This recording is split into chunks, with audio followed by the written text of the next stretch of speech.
त्यानंतर अखेर आज जो शेवटचा अर्धा तास उरलेला होता अल्टिमेटम संपण्यासाठी, त्या अर्धा तासाआधी आता राजीनामा झालेला आहे। धर्मेंद्र प्रधान यांनी आपल्या केंद्रीय शिक्षण मंत्र्यांचा राजीनामा दिलेला आहे।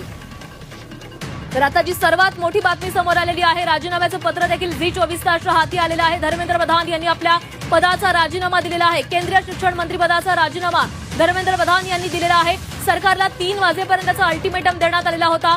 धर्मेंद्र प्रधान यांचा राजीनामा घेतलाच पाहिजे अशी मागणी सीजेपी कडून करण्यात आलेली होती आणि त्यासाठी जंतर मंतरवर हजारो विद्यार्थी एकत्र आलेले होते। रस्त्यावर बसून आंदोलन करण्यात आलं, लाठीचार्ज झाला, त्यानंतरही आंदोलक आपल्या भूमिकेवर, आपल्या मागणीवर ठाम राहिले।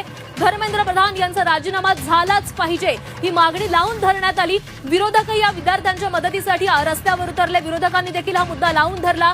धर्मेंद्र प्रधान यांचा राजीनामा घेतला जावा यासाठी प्रयत्न केले गेले आणि आता अखेर आलेल्या मोठ्या बातमीनुसार धर्मेंद्र प्रधान यांनी आपल्या पदाचा